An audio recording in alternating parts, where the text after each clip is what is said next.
नमस्कार, Aryan TV national देख रहे हैं आप। मैं हूं आपके साथ सुहानी मलिक। बुलेटिन की शुरुआत करते हैं। मुख्यमंत्री पुष्कर सिंह धामी ने कहा कि देवभूमि उत्तराखंड को गौरव प्राप्त हुआ है, क्योंकि आजादी के बाद उत्तराखंड पहला राज्य बन गया जहां समान नागरिक संहिता का कानून लागू किया गया। सीएम धामी ने बताया कि प्रधानमंत्री की प्रेरणा और जनता के जनादेश के अनुरूप प्रदेश में ये कानून लागू किया गया। उन्होंने कहा कि सभी नागरिकों को समान न्याय सुनिश्चित करने वाला ये कानून आजादी के बाद से प्रतीक्षित था और संविधान के अनुच्छेद में भी इसका प्रावधान किया गया था। मुख्यमंत्री ने इसे उत्तराखंड की ऐतिहासिक उपलब्धि करार दिया।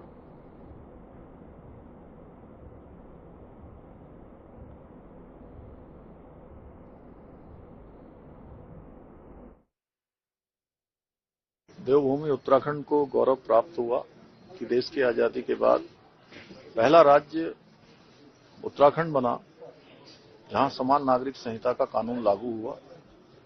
आदरणीय प्रधानमंत्री श्री नरेंद्र मोदी जी के नेतृत्व में, उनकी प्रेरणा से हमने प्रदेश के अंदर इसको लागू किया और उत्तराखंड की जनता ने इसके लिए हमको मैंडेट दिया था, अपना आशीर्वाद दिया था और सभी को समानता, समरसता, सभी को समान न्याय, किसी पंथ, किसी जाति, वर्ग, कोई भी हो, सबके लिए एक समान कानून, एक ऐसा कानून था जिसकी प्रतीक्षा देश आजादी के बाद से लगातार होती रही और संविधान के अनुच्छेद में भी इसका प्रावधान किया गया था। लेकिन लंबा कालखंड बीत गया, ये कानून लागू नहीं हुआ था। आदरणीय प्रधानमंत्री जी के नेतृत्व में हम उत्तराखंड की विधानसभा के चुनाव में जनता के बीच में गए थे और जनता के समक्ष हमने ये संकल्प और वचन रखा था कि नई सरकार के गठन होते ही हम इस कानून को लागू करेंगे। और जब हमने कानून लागू किया था, कमेटी बनाई थी, तो तमाम प्रकार की अफवाहें, तमाम प्रकार का संदेह, भ्रम की स्थिति पैदा करने की कोशिश भी की गई थी। लेकिन एक साल का कालखंड पूरा होने पर आज जिस प्रकार से सफलतापूर्वक ये कानून लागू हुआ है, सबके लिए न्याय आसान हुआ है, प्रभावी हुआ है, पारदर्शिता आई है, लोगों को घर बैठे ही ये सुविधाएं प्राप्त हो रही हैं, तो इसका एक अच्छा अनुभव देवभूमि उत्तराखंड के अंदर है। लोगों में अपार उत्साह है। मुस्लिम बहनों को हलाला इद्दत और जो तमाम प्रकार की कुरीतियां हैं उनसे छुटकारा मिला है। इसके लिए वो आदरणीय प्रधानमंत्री जी का बहुत धन्यवाद करती हैं कि उनके नेतृत्व में देश के अंदर देवभूमि उत्तराखंड से एक समान नागरिक संहिता की गंगोत्री निकली है जो सभी को लाभ दे रही है। और खबर रुड़की से है, जहां 5 दिवसीय बैंक कार्य सप्ताह लागू करने की मांग को लेकर United forum bank of unions के बैनर तले बैंक अधिकारियों और कर्मचारियों ने सिविल लाइन स्थित स्टेट बैंक ऑफ इंडिया की मुख्य शाखा पर जोरदार प्रदर्शन किया। लगभग 250 बैंक कर्मी शामिल हुए। प्रदर्शनकारियों का कहना है कि वर्ष 2023 में सैद्धांतिक सहमति के बावजूद अब तक ठोस कदम नहीं उठाए गए, जिससे कार्यभार और मानसिक तनाव बढ़ा है। उन्होंने केंद्र सरकार से मांग की है कि 5 दिन ही सप्ताह में कार्य किया जाए। आंदोलन शांतिपूर्ण रहा, लेकिन चेतावनी भी दी गई कि मांगों पर गंभीरता नहीं दिखी तो आंदोलन तेज होगा।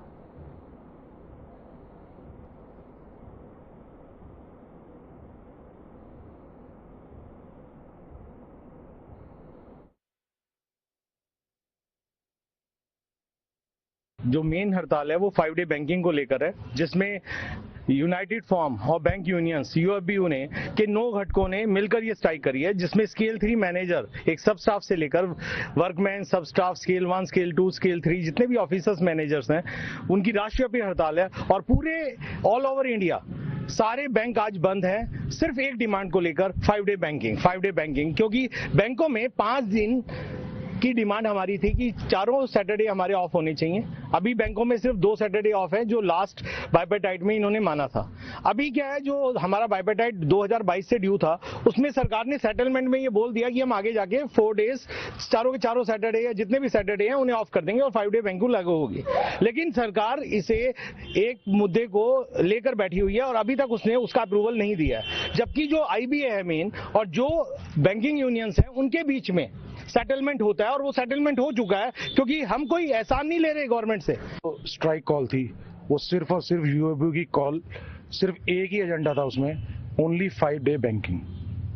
और ये 5 डे बैंकिंग 2 साल पहले यूनियन और आईबीए के साथ समझौता हो चुका है।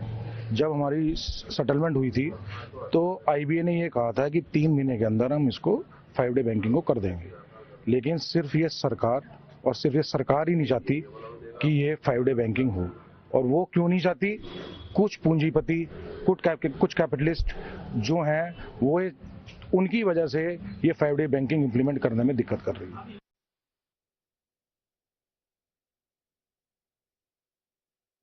और खबर रुड़की से है, जहां रुड़की के सुसाड़ा गांव में खनन माफियाओं की मनमानी से अब ग्रामीणों का सब्र जवाब दे गया।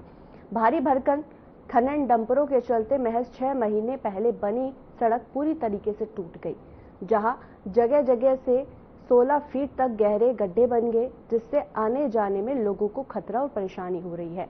नाराज ग्रामीणों ने आज सड़क पर उतरकर खनन डंपरों को रोक दिया और खनन कारोबारियों में इससे हड़कंप मच गया, अफरा तफरी मच गई, जिसके बाद ग्राम प्रधान प्रतिनिधि करम सिंह ने बताया कि अगर 2 दिन में सड़क ठीक नहीं हुई तो वो बड़ा आंदोलन करेंगे। ग्रामीण यशपाल पांचाल ने कहा कि बरसात के समय सड़क पर से गुजरना असंभव हो जाएगा। प्रशासन अब तक कोई कार्रवाई नहीं कर रहा, जबकि ग्रामीणों ने स्पष्ट चेतावनी दी थी कि यदि सुधार नहीं हुआ तो खनन कार्य पूरी तरीके से बंद करा दिया जाएगा।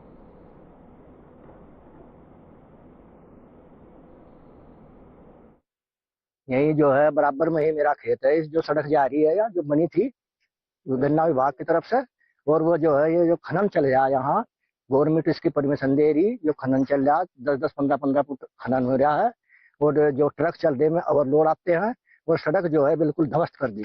हम किसान लोग जितने भी इसके बराबर के जो है सेक्टर के बराबर के है, सब परेशान है। धूल भी हमारी फसल पर चढ़ गई। तो आज आपने ट्रक रोके थे प्रधान जी ने? हाँ जी, प्रधान जी फिर से चलावा दिए? नहीं, हम तो प्रधान जी को कह रहे हैं जी, कई दिन हो गए, 3-4 दिन हो गए। 3-4 दिन से जो है प्रधान जी को जो वो है ठेकेदार, वो जो है इस आवटा में दे रहा, आ नहीं रहा यहाँ तक। इसमें समस्या है कि सरकार परमिशन दे रही है, ये किसी हिसाब से मिट्टी उठा रहे हैं, 15-16 फुट मिट्टी उठ रही है यहाँ। हमें तो दिक्कत है, एक रास्ते की दिक्कत है। एक रास्ता 6 महीने पहले बनवा था गन्ना विभाग से, वो इन्होंने तहस नहस कर दिया सारा। 2 रस्तों पर हमने पत्थर डाल रखे थे, उस पत्थर का पता नहीं चला कहाँ गया, ना हमारी एमबी हुई ना कुछ हुआ। बाकी तो लोगों का बहुत नुकसान हो रहा है पेड़ पाड़ का। अब आपने ट्रक रुकवाए, उसके बाद फिर चल गए? चल के क्या, ठेकेदार जो कह रहा मैं आ रहा, मेरी जिम्मेदारी है। काम किसके? क्या जिम्मेदारी नहीं ठेकेदार में? लिखित में दे रहे, क्या दे रहे? लिखित में क्या, यो उसका पार्टनर है, यो कह रहा विश्वास कल को तो फिर तक कहा, नु कह रहा वैसे 2-2.5 बीघे मिट्टी हो रही भी।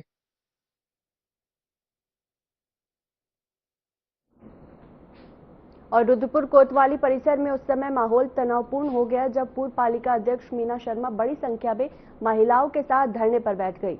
धरना 1 साल पहले वायरल हुए कथित ऑडियो का है, जिसमें मीना शर्मा और उनके पति के लिए आपत्तिजनक शब्दों का प्रयोग किया गया है। मीना शर्मा का कहना है कि ऑडियो में सुनाई देने वाली आवाज पूर्व विधायक राजकुमार ठुकराल की बताई जा रही है, लेकिन लंबे समय से कोई ठोस कार्रवाई नहीं हुई, जिससे उन्हें मानसिक प्रताड़ना झेलनी पड़ रही है। धरने की सूचना मिलते ही प्रशासन में हड़कंप मच गई।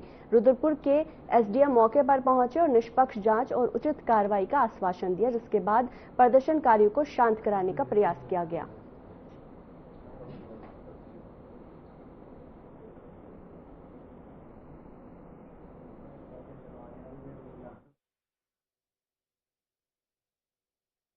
राजनीतिक लाभ नहीं चाहिए था। मैं आपके पास आया हूँ ना। आप लोग 1 साल लेट करते हो, इसीलिए आप मुझे बता दो, भंडारी जैसे प्रकरण होते हैं, इसीलिए ठुकराल जैसे लोगों की हिम्मत बढ़ती है। किसी भी गरीब महिला का चरित्र का हनन करते हैं। मेरे पति का सर्टिफिकेट बनाया, क्यों बनाया? क्यों कोई आगे नहीं आया आज तक? 1 साल क्यों लगाया? ये पत्रकार भाई मुझ पर आरोप लगाने लग जाते हैं कि आज 1 साल बाद आप धरने पे क्यों बैठे? राजकुमार ठुकराल कांग्रेस में आ रहे हैं इसलिए धरने में बैठे। ऐसे आरोपों का मुझे सामना करना पड़ता है। आप रतुड़ी जी से पूछिए, मेरी प्रदेश अध्यक्ष ने इनको फोन मारा था कि नहीं मारा था? पूछिए आप रतुड़ी जी को। ज्योति रौतेला ने फोन मारा था कि नहीं मारा था कि इसमें कार्रवाई होनी चाहिए? मैं मजबूर होकर राज्य महिला महिला आयोग में गई। मुझे पता था यहाँ रसूखदार लोग हैं, हमारा कोई सुनवाई नहीं होगी। हमें पता था हमारी सुनवाई नहीं होगी। मैं राज्य महिला आयोग में गई। वहाँ से जब जांच आई तो आदर्श कॉलोनी चौकी के पुलिस वाले मुझसे कहते हैं कि आप वो मोबाइल लाओ जिसमें रिकॉर्डिंग हुई। जब मेरे खिलाफ मेरे चरित्र उतारा गया, वही मुझे बाद में पता चला। मैं मोबाइल कहाँ से लाऊं बताइए आप। और इसी बीच रुक करेंगे रुड़की से आ रही इस खबर का, जहां नशा तस्करों पर पुलिस की बड़ी कार्रवाई। नशा तस्करों को हरिद्वार पुलिस की दो टूक। युवाओं के भविष्य से खिलवाड़ करना महंगा पड़ेगा। 19 साल के तस्कर पहुंचे सलाखों के पीछे। आरोपी के कब्जे से 10.65 ग्राम स्मैक बरामद। रुड़की के गंगनहर कोतवाली का ये पूरा मामला है। बता दें कि नशा तस्करों के खिलाफ हरिद्वार पुलिस ने सख्त कार्रवाई करते हुए एक 19 वर्षीय युवक को स्मैक तस्करी के आरोप में गिरफ्तार किया है। गंगनहर कोतवाली पुलिस ने आरोपी के पास से 10 ग्राम स्मैक बरामद की। पुलिस का कहना है कि युवाओं के भविष्य से खिलवाड़ करने वालों को किसी भी हाल में बख्शा नहीं जाएगा। आरोपी को गिरफ्तार कर न्यायालय में पेश किया गया, जहां से उसे जेल भेज दिया गया। पुलिस लगातार नशा तस्करों पर शिकंजा कसने की कार्रवाई जारी रखे हुए है।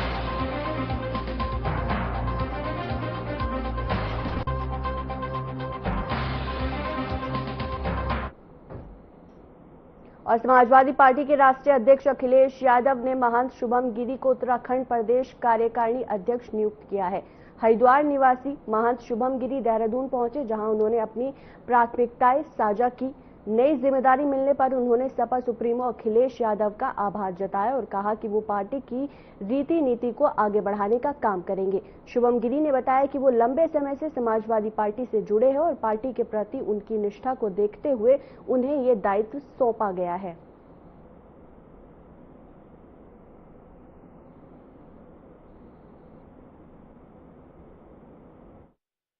सबसे पहले तो हम पर्यावरण संरक्षण, गंगा जी का स्वच्छ गंगा जी और जो खंडित प्रतिमा घाटों में पड़ी है। मैं धार्मिक नगरी हरिद्वार से आता हूं, कुंभ नगरी में, और आप देखिए कुंभ नगरी में इतने गड्ढे पड़ रखे हैं, अभी भी रोडों में एक्सीडेंट हो रहा है, अभी भी लोग गिर रहे हैं। तो 2027 में हम खाता भी खोलेंगे और सरकार में शामिल भी होने का पूरा कोशिश करेंगे और जनता के बीच में भी जाएंगे और अपनी जो पार्टी है, जो भी अपनी विचारधारा है, उसको युवाओं के बीच और नौजवानों के बीच ले जाएंगे, क्योंकि उत्तराखंड का युवा बेरोजगार हो रखा है। अभी उत्तराखंड के युवा को रोजगार नहीं मिल रखा है। कई बार घोटालों का प्रदेश उत्तराखंड बन रखा है, कभी पेपर लीकों का प्रदेश बन रखा है। तो और देखिए, सबसे बड़ी जो घटना घटी, अगस्त मुनि महाराज जी की डोली जो थी, वो 16 साल बाद मुनि जी आए थे, अगस्त मुनि महाराज। उस जो मैदान था वहां पर गेट बनाया, क्योंकि देव परंपराओं का प्रदेश है और इस बार हम जनहित के मुद्दों में लड़ेंगे। और रामाजो जी, आपको याद होगा, वंदना कटारिया जो स्टेडियम का नाम बदल रहे थे,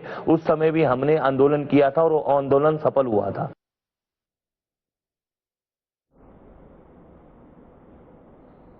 और खबर कानपुर से है, जहां लंढोरा कस्बे में बड़े बारत घर के पीछे जाने वाले मार्ग को लेकर एक बार फिर से विवाद गहरा हो गया है। नगर पंचायत इस रास्ते को सार्वजनिक बता रही है, जबकि कस्बा धारक दिलशाद खान ने इसे अपनी निजी भूमि बताते हुए कोर्ट का आदेश दिखा रहे हैं। विवाद उस समय बढ़ा जब दिलशाद खान ने निर्माण कार्य के लिए कुछ ईंटें रास्ते में रख दी। आरोप है कि नगर पंचायत लंढोरा के अधिशासी अधिकारी हेमंत गुप्ता कर्मचारियों के साथ मौके पर पहुंचे और बिना किसी नोटिस के ईंटें उठाकर नगर पंचायत ले गए। दिलशाद खान का आरोप है कि कर्मचारियों से अभद्रता की और घर में घुसने की कोशिश भी की है।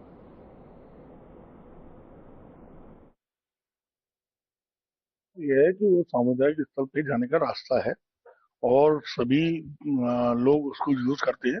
एक व्यक्ति द्वारा जो अतिक्रमित किया जा रहा था, उसको पहले भी समझाया गया था, नायब तहसीलदार महोदय द्वारा भी और मेरे द्वारा भी उसको पहले भी समझाया गया था कि भाई इसे आप अतिक्रमित ना करें।